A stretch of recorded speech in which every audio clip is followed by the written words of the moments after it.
Por cerca de 60 anos, um carro tem sido uma referência mundial.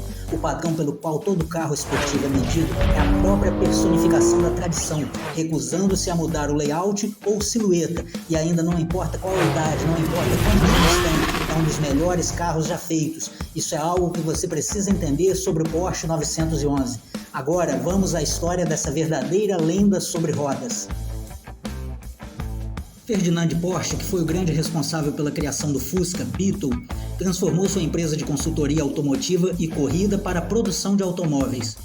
Ele e seu filho Ferry lançaram o Porsche 356 em 1940, aderindo aos princípios básicos do design do Beetle e um motor refrigerado a ar na parte traseira. O resultado foi uma máquina enxuta de desempenho mediano e que trouxe o emblema da Porsche usado nas pistas de corrida. Com o passar dos anos e o natural envelhecimento do 356, Ferry decide lançar um novo modelo. O novo carro, apelidado de 901, na verdade não mudou tudo. Retirou o motor 4 cilindros na traseira e acrescentou um outro de 6 cilindros contrapostos Boxer, também refrigerado a ar. A direção e a cambagem das rodas são reprojetadas para dar ao motorista o melhor feedback possível dos pneus. O 901 era projetado não somente para ser mais esportivo, mas também para ser mais prático. Como se poderia naquela época imaginar um carro esportivo com bancos traseiros? É possível isso mesmo? O Porsche 901 estava pronto para conquistar o mundo. Porém, os franceses da Peugeot se vingaram da invasão alemã na Segunda Guerra e disseram: hahaha, vocês não podem usar um zero no meio do nome do seu carro. Nós, os franceses, temos direitos autorais sobre todos os nomes de carros de 3 dígitos, com um zero no meio. Sério? É isso mesmo? Ok, disse a Porsche, vamos chamá-lo de 911. O carro estreia em Frankfurt, no Salão do Automóvel de 1963, e chega às concessionárias um ano depois do projeto concluído. Tinha 130 cavalos de potência e uma condução muito boa. Saía de traseira nas curvas, mas sua direção era muito precisa e a aceleração fantástica para a época. Além do mais, tinha bancos traseiros para acomodar o restante da família, desde que pequena, é claro. Os assentos na parte de trás do 911 tornaram-se uma sensação tanto na Alemanha como no exterior. Mas não se preocupe com todo esse sucesso, Peugeot. Você ainda tem aqueles modelos de carro de 3 dígitos com um zero no meio. A Porsche percebeu que eles precisavam capitalizar seu sucesso com mais produtos. Depois de lançar o 912, uma variante de 4 cilindros que nunca caiu no gosto dos consumidores, a Porsche decide que, em vez de fazer um motor menor, eles fariam um modelo conversível. Porém, nos Estados Unidos havia um projeto de lei com regulamentos de segurança mais rigorosos em relação aos carros conversíveis, o que faria a venda dos conversíveis da Porsche ser inviável no maior mercado automotivo do mundo. A solução foi fazer uma categoria inteiramente nova de carro, que a Porsche chamou de Targa, que consistia em um teto de vidro e uma barra em formato de arco para suporte estrutural. O teto podia ser retirado para obter uma experiência de carro conversível e dar ao motorista acesso ao céu.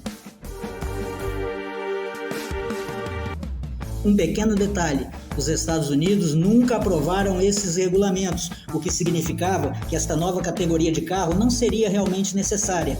Porém, a Porsche o mantém na linha de produção até 1989.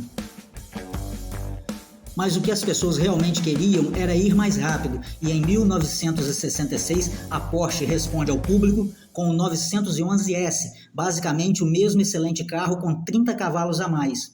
O 911S fez tanto sucesso que a Porsche passou a fazer essa experiência com seus outros modelos. Você não pode falar sobre o 911 sem falar de corrida, e há muito o que falar. A primeira experiência do 911 em automobilismo foi em 1965, no Rally Monte Carlo. Parecia que faria bonito, muito bem, foi a sua primeira vez fora da Alemanha. O 911 terminou no 5º lugar geral. Mas a viagem a Mônaco não seria a última competição do Porsche 911. Eles ganharam campeonatos de resistência em vários tipos de clima, subidas de colina, autocross e de rally de regularidade.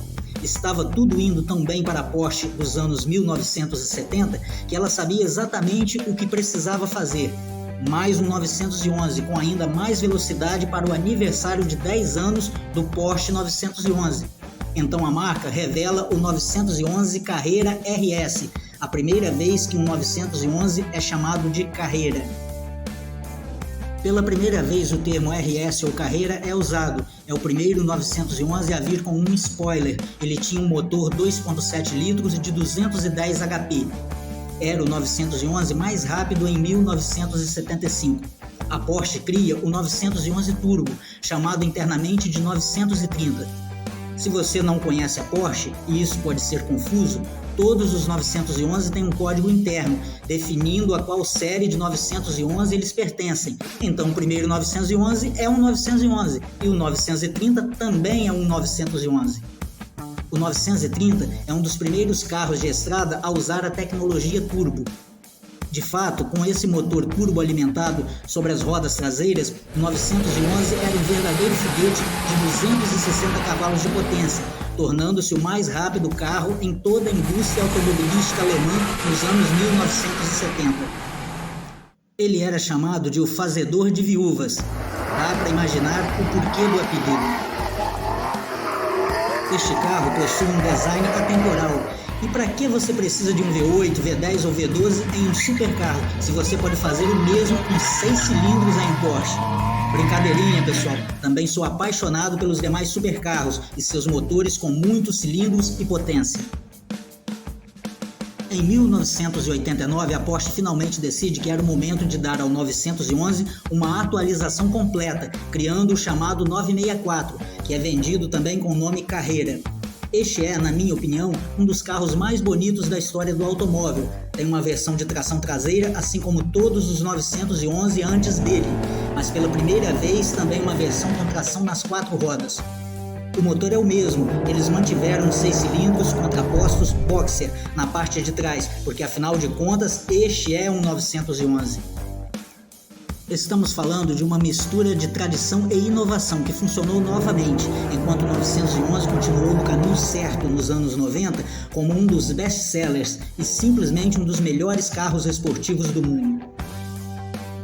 Ao contrário do 911 original, o 964 não estava destinado a ficar por aqui por 25 anos. Então, em 1995, já era hora de dar adeus ao 964 e olá ao 993, outra máquina que realmente beira a perfeição. E também nele, a Porsche fez o upgrade de um único turbo para 2 turbos. O motor estava produzindo 400 cavalos de potência, que é mais do que a Ferrari F355, que tinha um V8. O motor refrigerado a ar do 993 é muito bom, mas em 1999 a Porsche lança o 996 para entrar no século XXI equipado com o novo motor Porsche refrigerado a água, um choque para os fãs do tradicional 911. A Porsche decide firmar a imagem do icônico 911 como uma máquina de alto desempenho, então era hora de Stuttgart começar a fazer suas próprias corridas, especificar carros e colocá-los na estrada. Primeiro foi o GT3, uma despojada, porém melhorada versão do 911 destinada às pistas de corrida. O carro chegou ao mercado como um estrondo, mas o verdadeiramente insano Porsche criado que até furou bunkers ainda mais hardcore foi a versão chamada GT2. Esses 2 carros deram origem aos nomes das categorias de Gran Turismo criadas recentemente, a GT2 e a GT3. A Porsche foi estendendo o 911 para todas as partes do território dos supercarros, o que faz do 911 um dos carros esportivos mais diversos do mercado. E ainda não acabou. Stuttgart revela o GT3 RS, despojado de equipamentos não essenciais, como som nos bancos traseiros, parte do isolamento acústico e ar-condicionado. O GT3 RS é um foguete só para maníacos da estrada e ainda a Porsche queria mais. O GT2 RS veio não muito tempo depois, com um motor de 620 HP, um monstro de potência. Ele era ainda mais leve do que o GT3 RS simplificado. A gama de modelos do 911 ficou tão ampla que é praticamente uma subsidiária dentro da Porsche. O 911 fez você querer queimar pneus com um carro de uso diário.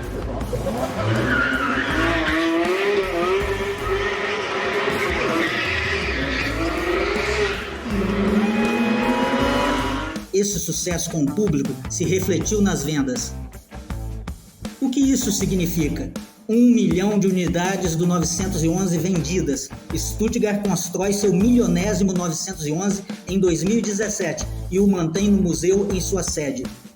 Há um monte de seus carros esportivos pelo mundo afora e, de acordo com a Porsche, 70% deles ainda estão na estrada.